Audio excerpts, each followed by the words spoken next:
Ang paglulunsad ng Intercontinental Ballistic Missile o ICBM ay tila isang mensahe ng Iran para sa Israel. Ayon sa mga ulat at mga viral na video sa social media, sinubukan ng Iran ang isang Intercontinental Ballistic Missile o ICBM sa kanilang missile testing at Space Center sa Sharaud, sa Hilagang Iran noong November 9, 2024 ayon sa mga analyst. Ipinapakita sa mga video ang posibleng paglulunsad ng missile sa gabi mula sa Sharaud. Ang Sharaud ay ang parehong lokasyon at tinarget noon ng Israeli airstrike noong ika-26 ng Oktubre, 2024. Kaya kung bago ka pa lang napadpad sa channel na ito, at kung gusto mo ng mga kwentong katulad nito, ay mag-subscribe ka na, at huwag kalimotang i-like, at pindutin ang notification bell, para lagi kang updated, sa mga kwentong kagaya nito.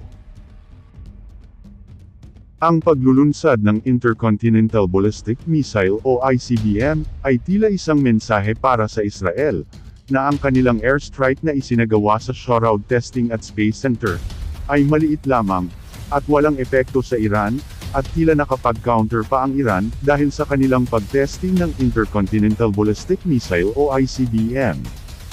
Ang pag-testing nilang ito ng kanilang missile, ay tinitingnan bilang isang babala sa Israel at Estados Unidos, na handang-handa ang Iran, na magsagawa ng isang paghihiganting pag-atake, na tinawag na Operation True Promise 3.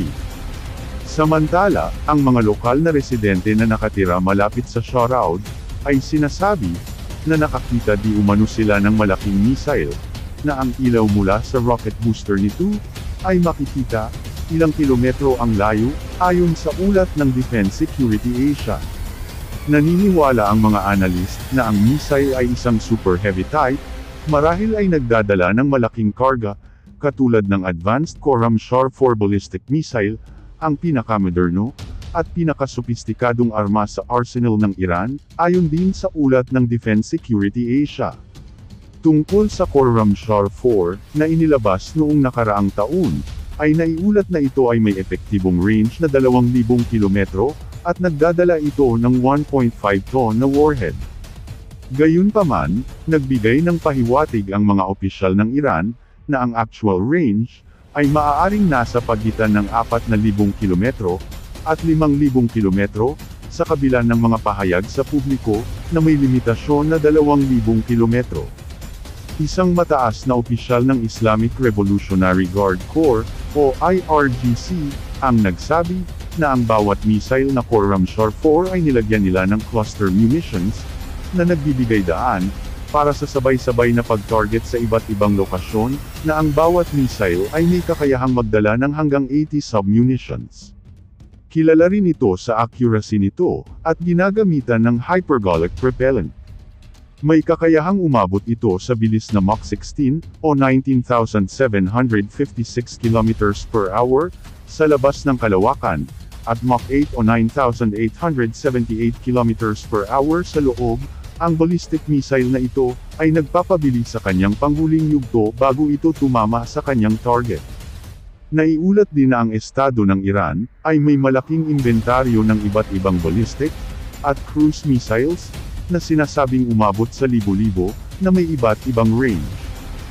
Nag-publish ang Iranian News Agency, ng isang graphic noong Abril ng taong ito, na nagpapakita ng siyam na mga missile ng Iran, na sinasabing makararating ito sa Israel. Kabilang dito ang Sejil, na makakapaglipad sa bilis na higit sa 17,000 km per hour, 10,500 miles per hour at may range na 2,500 kilometro o 1,550 milya.